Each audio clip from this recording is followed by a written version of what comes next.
자, 총분 합작용에 의하여 정을 중심하고 이성의 실제 대상으로 분립된 주체와 대상과 그리고 그의 합선체가 각각 3대상 목적을 완성하면 사의 기대를 조성하게 된다. 라고 했습니다. 여기에 있는 그림 그대로죠. 자, 여러분. 여기서 중요한 질문 하나 던져보겠습니다. 이것이 사의 기대인데요. 여러분, 사의 기대는 무엇일까요? 이 사의 기대는 여기서는 이렇게 우리가 좀 같이 공동적으로 인지가 되면 좋겠는데요. 여기서 다른 곳에서는 모르겠지만 제가 이것을 정말 중요하게 생각하기 때문에 하는 말인데요. 이 사의 기대는 뭐냐라고 할 때 이것이 바로 하나님의 모습이다 라고 이해하면 어떨까 싶습니다. 하나님 하면 눈도 있고 귀도 있고 입도 있다라는 이야기도 있는데요. 하나님의 모습이 어떤 모습일까요? 라고 물었을 때 원리 강론에 있는 그 용어 중에서 가장 하나님을 표시하는 데 적합한 말은 사의 기대가 아닐까 싶습니다. 사의 기대. 하나님의 모습이다. 사의 기대야. 자, 이것을 깊이 이해하는 필요가 있는데요. 아까 조금 말씀드렸는데 하나님의 창조는 닮음의 법칙이었습니다. 닮은 거예요. 그러면 무엇을 닮아야 할까요? 사의 음, 기대를 이루는 것이 목표가 되는 거죠. 모든 것이. 이해가 되세요? 하나님의 모습을 사의 기대다라고 이해하면, 아, 그렇구나. 하나님을 닮기 위하여는 내가 삶 속에서 사의 기대를 어떻게 이루어야지 이런 가치관을 갖게 되는 것입니다. 삶 속에서. 좀 이해가 되실까요? 하나님을 사회 기대다라고 이해하면 우리의 삶 속에서 어떻게 하나님을 닮을까? 그 말은 내가 삶 속에서 어떻게 사회 기대를 이룰까? 이런 답이 나오는 거예요. 이해가 되실까요? 그래서 사의 기대는 하나님의 모습이구나 라는 것을 좀 이해해 주시면 좋겠습니다. 자, 여기서 사의 기대는 하나님의 모습이다라고 했죠. 하나님의 모습이다라고 했기 때문에 다음 말 잘 들어보시기 바랍니다.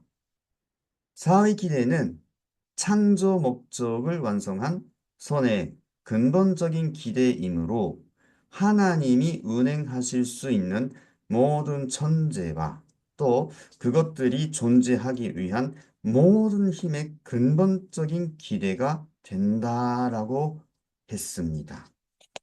이게 중요한 말이거든요.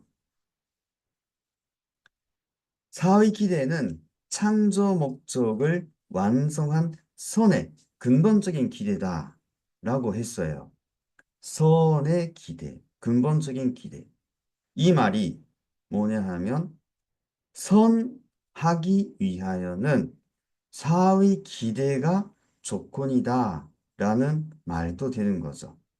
사의 기대가 되어야 선이다. 그리고 이 사의 기대가 뭐냐 하면 창조 목적을 완성한 선의 근본적인 기대이므로 여기서는 두 가지 말을 하고 있거든요. 이 사위 기대를 이루면 하나님이 은행하실 수 있다. 라는 것 하고요. 이 사위 기대를 이루면 거기서 존재하기 위한 힘이 나타나게 된다. 라는 두 가지입니다. 그러기 때문에 저희들의 삶의 목적은 어떻게 사위 기대를 이룰 것이냐. 이것이 하나의 목적이고 목표가 될 수 있는 것입니다. 여기까지 이해가 되셨습니까? 그래서 여기까지 강의를 통해서 가장 중요하고 여러분께서 삶에 응용하기 위해서는 하나님의 모습은 사위 기대구나. 이것을 깊이 좀 알고 계시면 좋을 것 같아요.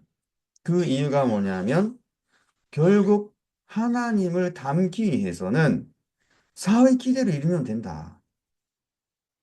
그죠?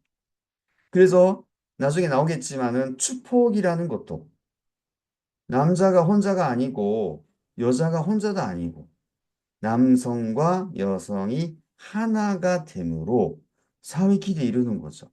뭐 때문에? 하나님을 닮기 위해서. 이렇게 이해를 하면 창조 원리가 정말 이해하기 쉬울 것 같습니다. 아까 사회 기대는 하나님의 모습이다 라고 했어요.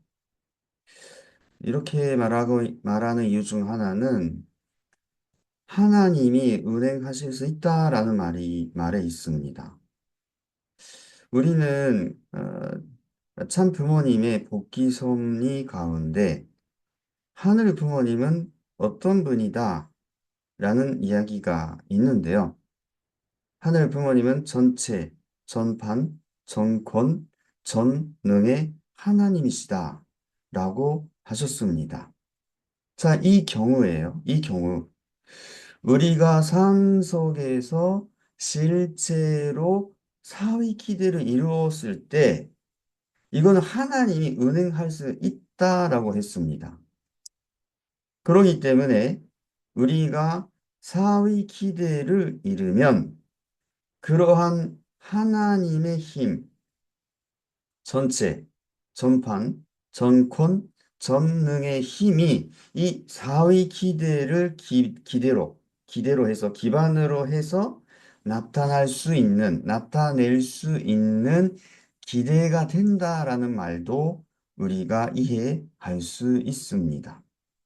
그러기 때문에 우리의 삶 속에서 사회 기대를 이루자는 것, 정말 중요한 것이 되겠습니다. 참 부모님의 말씀 중에서는 천일국이라는 말이 있지 않습니까? 천일국이 뭐냐 하면 한자로 풀죠. 이렇게 사람이 하나가 되는 나라다. 둘이 하나예요. 둘이 하나가 되면 뭐가 되죠? 사회 기대가 이루어지는 것입니다. 사회 기대가 이루어지면 하나님이 운행하실 수 있는 거죠. 그렇기 때문에 사회 기대를 이루면 어떻게 보면 하나님의 힘으로 기적이 일어날 수가 있다라고 말할 수도 있을 것 같습니다. 그렇기 때문에 사회 기대에 이루려면 제가 혼자 사회 기대를 이룰 수 없거든요. 물론 지금 창조 목적으로 들어가면 개성 완성, 가정 완성, 주관성 완성이라고 해서 맨 처음에 개성 완성, 내가 혼자 사회 기대 이룰 수 있느냐, 이룰 수 있지 않느냐 라는 말도 있겠지만 제가 혼자 살아서는 하나님이 보고 싶어 하시는 사회 기대는 이룰 수가 없는 거고요. 그리고 인간은 아무래도 관계 속에 살고 있기 때문에 앞을 보나 뒤를 보나 위를 보나 아래를 보나 좌우를 보나 사람과 사람의 관계 속에 살고 있는 거죠. 이것을 벗어날 수 없습니다. 그 말이 뭐냐 하면 그러한 사람과 사람 사이에 이 둘이 하나가 되어서 사회 기대를 이루어 가면서 살아라라는 뜻으로 저는 알고 있습니다. 그렇기 때문에 이 사회 기대를 만들어서 산다 하는 것이 정말 중요한 개념, 중요한 사상이 되겠습니다. 자, 그렇게 이해를 하시고요. 이 사회 기대는 영원한 창조 목적이다 라고 했습니다. 이 사회 기대가 어떻게 창조 목적이 되는지 구체적으로 보도록 하겠습니다. 예, 하나님이 아담과 해와를 창조하시고 나서 생육하고 번식하여 만물 세계를 주관하라고 하신 3대 축복의 말씀에 따라 인간이 하나님의 나라, 즉 천국을 이루고 기뻐할 때에 하나님도 그것을 보시고 가장 기뻐하신다 라고 했습니다. 그렇기 때문에 하나님은 자기가 기뻐하는 것이 아니고 인간이 기뻐하는 모습을 봐서 기뻐하려고 했다는 거죠. 그렇기 때문에 하나님은 스스로 기뻐하기 위해서라기보다 인간이 기쁘게 살도록 피조 세계를 창조하셨다라고 말할 수 있습니다. 이게 중요한 부분이라고 보겠습니다. 자, 그래서 구체적으로 하나하나 보겠는데요. 이 모든 것은 3대 축복은 하나님께 기쁨을 드리는 것인데 우리는 알다시피 기쁨은 혼자 이룰 수 없는 거고요. 기쁨은 상대로부터 자기의 성상과 형상을 상대적으로 자극을 받을 때, 느낄 때 기쁨이 온다고 했습니다. 그 말이 뭐냐 하면 나와 너가 닮았구나 하는 부분이거든요. 닮아야지 기쁘다는 거예요. 이해가 되시죠? 닮아야지 기쁘다는 거예요. 그렇기 때문에 아까 제가 사위 기대가 뭐예요? 하나님의 모습이다 라고 했습니다.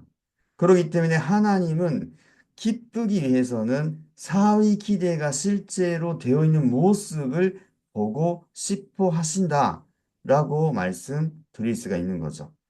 그래서 이 창조 목적을 풀 때 하나의 방향성이 사위 기대가 되는 것입니다. 왜냐하면 사위 기대는 하나님의 모습이기 때문에 사위 기대를 이루면 하나님을 닮아서 하나님은 그것을 보고 기뻐하실 수 있을 것이다. 이렇게 보는 거죠. 자, 그래서 여러분께서 사회 기대라는 관점에서 원리를 잘 봐주시기 바랍니다. 자, 하나님의 제1축복은 개성을 완성하는 데 있다. 인간이 개성을 완성하려면 하나님의 이성선상의 대상으로 분립된 마음과 몸이 수수작용을 하여 합성일체화함으로써 그 자체에서 하나님을 중심한 개체적인 사회 기대를 이루어야 한다. 이렇게 나와 있습니다. 뭐 여기까지 보면 이해가 되시겠죠? 아, 그렇구나. 사회 기대를 이루어야 하나님을 닮기 때문에 사회 기대를 이루어야 하나님이 기뻐하실 수가 있다. 그래서 개성 완성은 당연히 개체가 마음과 몸이라는 주체 대상이 있으니까 당연히 이 마음과 몸이라는 주체 대상이 잘 주고받고 하나가 되어 가지고 개체적으로 사회 기대를 이루는 것이 하나님의 기쁨이 되는구나. 하나님을 닮았구나. 이렇게 보는 거죠. 이 모습하고 이 모습 똑같죠? 하나님과 닮았다 이거예요. 하나님과 닮았기 때문에 하나님이 기뻐하실 수가 있는 것입니다. 하지만 여기서 머무르진 않다는 거죠. 하나님은 생육하라 하셨지만 그 다음에 번성하라라고 하셨거든요.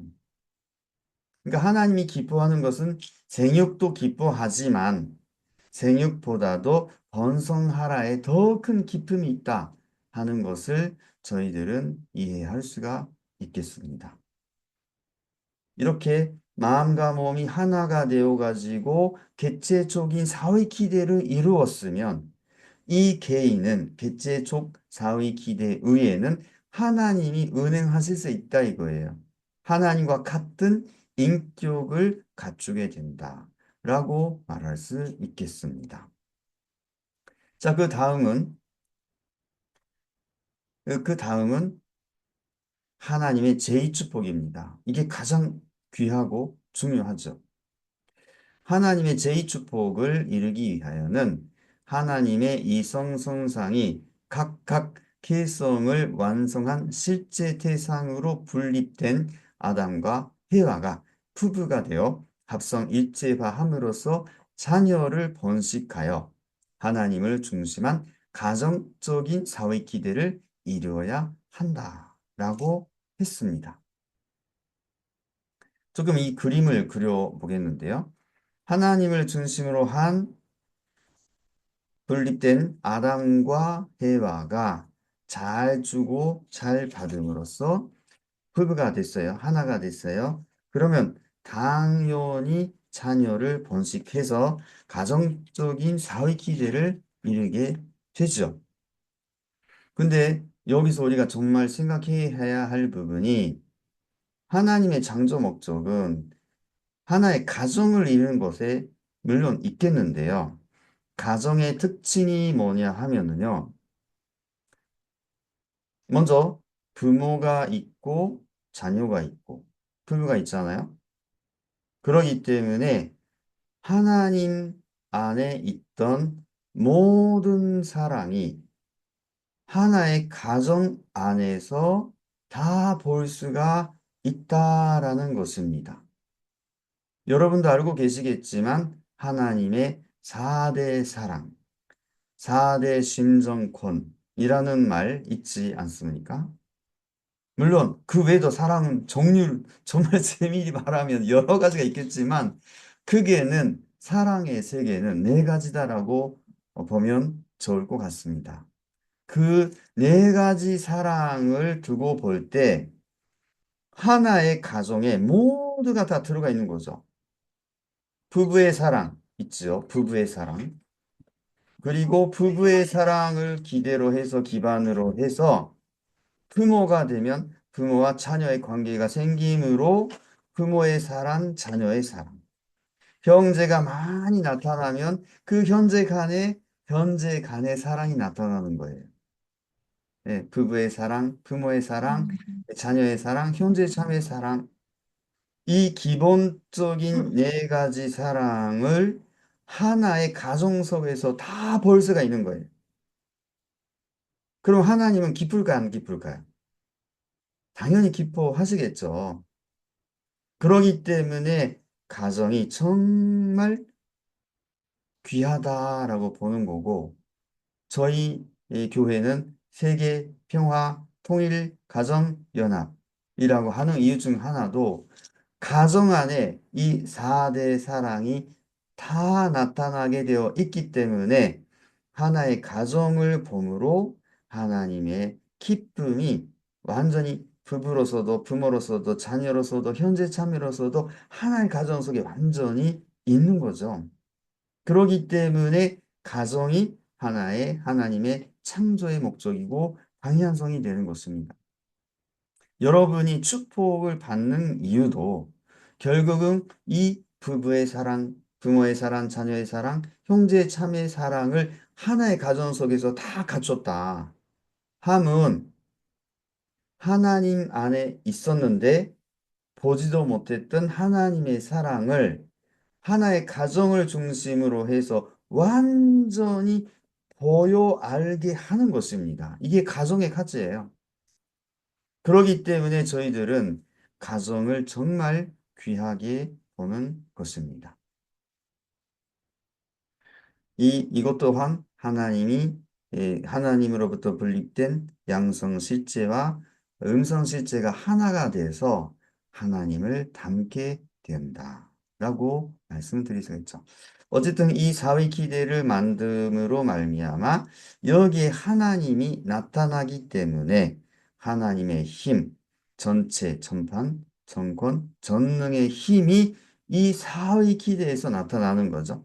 하나님이 힘을 이 사회 기대를 통해서 발휘하시게 된다. 하나님의 힘을 우리가 가질 수 있다라고 보시면 좋을 것 같아요. 그래서 우리의 삶의 목표는 정말 이 부부뿐만 아니고 형제 자매가 어떻게 하나가 되어서 하나님을 닮아가지고 하나님이 기뻐할 수 있는 관계를 만듦으로 하나님의 힘을 우리가 나타낼 수 있을까? 이것이 삶의 방향성이다라고 말할 수 있을 것 같습니다. 네. 마지막으로 3대 축복 중에 제3축복에 대해서 말씀드려보겠습니다. 예, 하나님의 제3축복은 만물 세계에 대한 인간의 주관성 완성을 의미한다. 하나님의 형상적 실제 대상인 인간과 그의 상징적 실제 대상인 피조 세계가 사랑과 미를 주고받아 합성 일체화함으로써 주관적인 사회 기대를 이루는 것이다. 이렇게 나와 있습니다. 예, 하나님의 실제 대상이라고 했지만은 형상적인 실제 대상인 인간 그리고 상징적인 실제 대상인 만물 이것 또한 역시 인간도 만물도 하나님으로부터 분립된 거거든요. 하나님의 일부다라고 볼 수가 있겠죠. 이 인간과 만물 세계가 잘 주고받고 사랑과 미를 잘 주고받고 합성일치화해서 주관적인 사회 기대를 이룬다. 사회 기대를 이뤘기 때문에 하나님을 닮은 거잖아요. 그렇기 때문에 하나님은 기쁠 수가 있는 것입니다. 그리고 이 관계 속에 하나님이 나타날 수가 있다라고 볼 수 있는 거죠. 그래서 이렇게 해서 인간이 사회 기대를 이루는 것이 개성완성, 가정완성, 만물주관. 이 모든 창조 목적이 한마디로 사회 기대가 주제가 되어 있는 거죠. 그 이유가 뭐예요? 하나님을 닮아서 하나님께 기쁨을 돌려드리기 위한 것이다. 라고 말할 수 있습니다. 이 3대 축복이 이루어진 세계가 천국이다라고 하는데 지금 현재 우리가 달려가고 있는 방향성은 천일국이라는 실질적인 이름을 갖고 있잖아요. 천일국이 바로 천국이에요. 아담 해와가 타락하지 않았으면 타락하지 않고 첫날 밤을 이루어 가지고 아담 해와가 참 부모가 됐더라면 조절로 자동적으로 그 세계가 이루어졌던 거죠. 하나님은 이 천국을, 이 천일국을 보고 싶어 하셨다는 것이 사실입니다.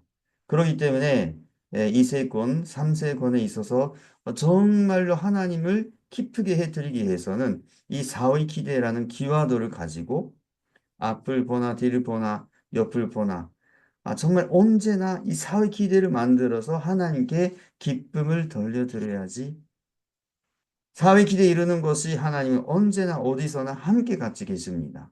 그렇기 때문에 이 사회 기대를 만드는 것을 여러분의 삶의 목표로 하고 앞으로 축복을 받는다 할 때 이 둘이가 어떻게 하나님을 닮은 실제적 남녀, 부부가 될 것이냐.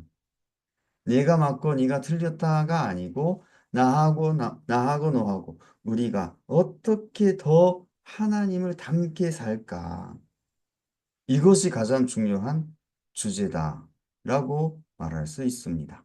그래서 오늘은 저는 하나님의 모습이 뭐예요? 라는 질문했을 때 사의 기대다라고 말했습니다.